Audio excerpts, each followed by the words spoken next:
बिहार के लिए नहीं, देखिए शिक्षा सबके लिए जरूरी है। शिक्षा जितने लोग टैलेंट हैं, जो कर्तव्यनिष्ठ हैं, वे लोग शिक्षा देते हैं, ऐसी बात नहीं कि नहीं देते हैं। शिक्षक हैं, उनको पैसे लेने की चाहत है, शिक्षा देने की चाहत नहीं है। सरकार जो पहल शुरू की है, अब लग रहा है कि हमारा बिहार भी एक अच्छा कदम उठाया हुआ है। स्टूडेंट थे उस समय, इस तरह से प्राइवेट स्कूल हुआ करता था उस समय? नहीं, उस समय प्राइवेट विद्यालय हुआ नहीं करता था।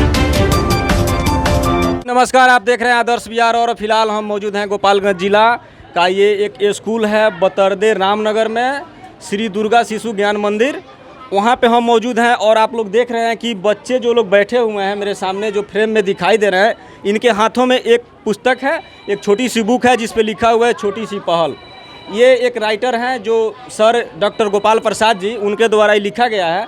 और सर रेडियो रिमझिम जो आज पूरे दुनिया में सुना जाता है, रेडियो रिमझिम में क्विज कराते हैं, वहाँ भी ये छोटी सी पहल के द्वारा ये प्राइज़ दिए थे, वहाँ भी हम लोग गए थे।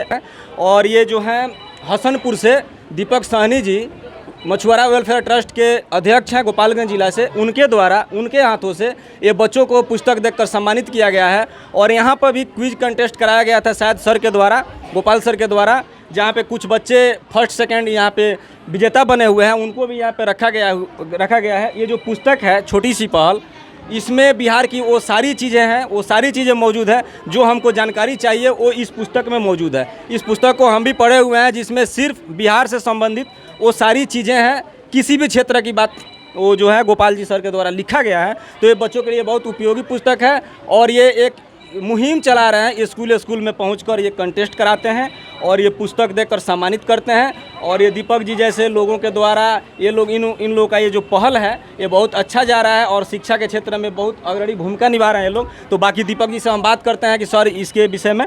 तो सर सबसे पहले आपका स्वागत है। बहुत बहुत धन्यवाद कि आप अपना कीमती समय निकाल कर यहाँ पर रिपोर्टिंग कर रहे हैं।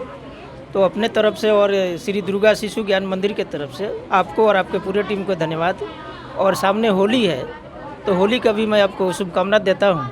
कि आप मछुआरा वेलफेयर ट्रस्ट के मालिक हैं, अध्यक्ष हैं गोपालगंज जिला से। ये जो पुस्तक द्वारा लिखित है और इसको लेकर आप लोग जो मुहिम चला रहे हैं, क्या सोच है आप लोग का, क्या मतलब ये साबित कर रहे हैं आप लोग? देखिए, आज जो बढ़िया में जो हम लोग उपस्थित हैं और यहाँ पर श्री दुर्गा शिशु ज्ञान मंदिर में उपस्थित है बच्चों को और मछुआरा वेलफेयर ट्रस्ट और छोटी सी पहल के संयुक्त तत्वावधान में सामान्य ज्ञान जो है बच्चों के प्रति जागरूक करने का पहल चलाया जा रहा है। इसमें सबसे बड़ा योगदान हमारे गोपाल सर के है कि सरकारी स्कूल में शिक्षक रहते हुए भी निस्वार्थ भाव से बच्चों को जागरूक करते हैं। तो उनको मैं बहुत बहुत धन्यवाद देता हूं कि आज के समय में किसी के पास समय नहीं है और ये अपना कीमती समय निकालकर बच्चों को सामान्य ज्ञान प्रतियोगिता के प्रति जो है जागरूक करते हैं। ये भी एक बहुत बड़ी बात है कि वो एक सरकारी शिक्षक हैं, उसके बाद भी अपना समय निकाल कर ये जागरूक कर रहे हैं। और आप भी एक ट्रस्ट के अध्यक्ष हैं, आप भी अपना समय निकाल कर ये जागरूक कर रहे हैं। तो ये तो बहुत बड़ी आप लोग पहल शुरू किए हुए हैं और बहुत अपना जो कीमती समय निकाल कर बच्चों के लिए जो कर रहे हैं, ये देश के लिए आने वाला समय में बिहार के लिए बहुत अच्छी चीज़ होगी। बहुत नहीं, बिहार के लिए नहीं, देखिए शिक्षा सबके लिए ज़रूरी है। शिक्षा आपके पास है तो सब कुछ है, अगर शिक्षा नहीं है तो आपका पूरा ज़िंदगी अंधेरा है। और बचपन से हमारा भी सोच रहा है कि लोगों को शिक्षा के प्रति जागरूक करें। तो इसी पहल के साथ जो है आज यहाँ पर हम लोग उपस्थित हैं। सर जी, आप यहाँ प्रधानाध्यापक हैं श्री दुर्गा शिशु ज्ञान मंदिर में, नाम क्या होगा सर आपका? शैलेश कुमार पांडे। शैलेश कुमार पांडे जी।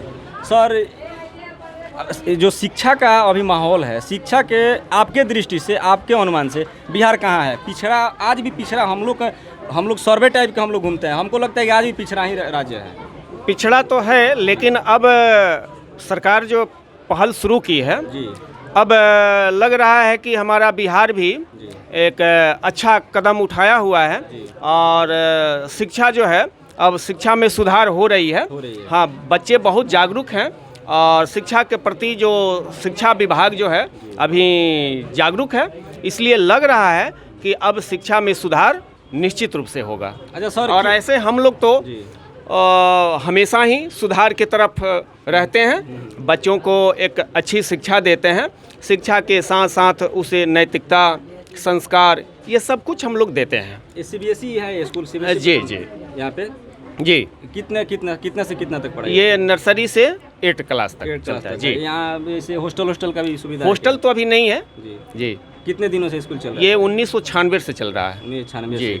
अच्छा सर, आपका सर शुभ नाम? हमारा नाम श्री हरिशंकराचार्य जी हुआ। जी हम गायत्री परिवार के जिला प्रतिनिधि हैं जी जी और हम इस विद्यालय के शिक्षक भी हैं। जी और हम सबों की यही इच्छा है कि हमारा विद्यालय ही आगे नहीं बढ़े, इस क्षेत्र के जितने बच्चे हैं पढ़ने लिखने वाले ये सभी आगे बढ़ें। इसी उद्देश्य से इस विद्यालय को खोला गया। 1996 में ये इस विद्यालय का जो है परिपूर्ण प्रारूप दिया गया और जितने भी इसमें विद्यालय में आने वाले बच्चे हैं ये सभी विद्यालय के बच्चे पढ़ना चाहते हैं। एक इनमें जिज्ञासा है जानने की, पढ़ने की। अच्छा सर, जिस समय आप लोग पढ़ रहे थे, जिस समय आप स्टूडेंट थे, उस समय इस तरह से प्राइवेट स्कूल हुआ करता था उस समय? नहीं, उस समय प्राइवेट विद्यालय हुआ नहीं करता था, सिर्फ सरकारी विद्यालय होते थे और उस विद्यालय में भी इस तरह की कोई अभिरुचि नहीं थी बच्चों की। अच्छा, क्या कारण देखते हैं कि लोगों का जो रुझान है ज़्यादातर प्राइवेट स्कूल की तरफ है, जितने भी गार्जियन हैं?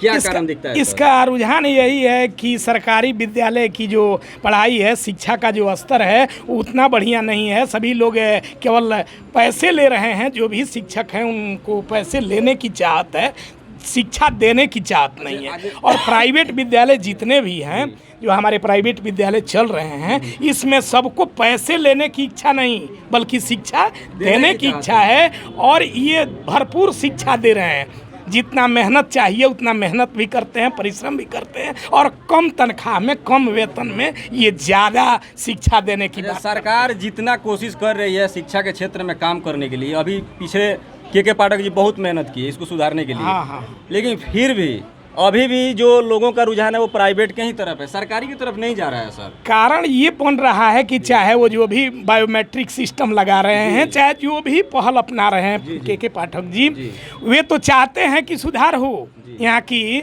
शिक्षा में सुधार हो, यहाँ का जो शिक्षा स्तर है वो उच्च स्तर तक जाए।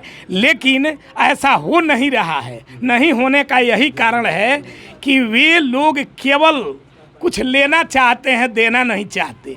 यहाँ देने की बात है, ज्ञान देने की बात है, शिक्षा देने की बात है, उच्च स्तरीय विचार देने की बात है और संस्कार देने की बात है। तो हमारा विद्यालय ये करता है। आपसे एक सवाल और पूछेंगे हम ये जानना चाहेंगे सर, आप ही लोग जैसे शिक्षक और जो लोग सरकारी में चले जाते हैं तो वो अपना सेवा जो प्राइवेट में देते हैं वो सरकारी में क्यों नहीं दे पाते हैं सर? वो उनमें योग्यता की कमी नहीं होती है, टैलेंट की कमी नहीं है, डिग्री की कमी नहीं है, हर चीज़ में परिपूर्ण है, लेकिन वो शिक्षा जो आप यहाँ दे रहे हैं ना वो लोग वहाँ नहीं देते हैं सर? हमारे समझ से जितने लोग टैलेंट हैं, जो कर्तव्यनिष्ठ हैं, वे लोग शिक्षा देते हैं, ऐसी बात नहीं कि नहीं देते हैं। लेकिन जो लोग आलसी हैं, लापरवाह हैं, जिनको वो शिक्षा से मतलब नहीं है, सिर्फ उनके दिमाग में ये है कि मैं एक सरकारी कर्मचारी हूँ, मुझे वेतन सिर्फ लेना है, ठीक है। इसलिए सभी शिक्षक वैसे नहीं हैं, जो कर्तव्यनिष्ठ हैं, सरकारी स्कूल में भी वे पढ़ा रहे हैं।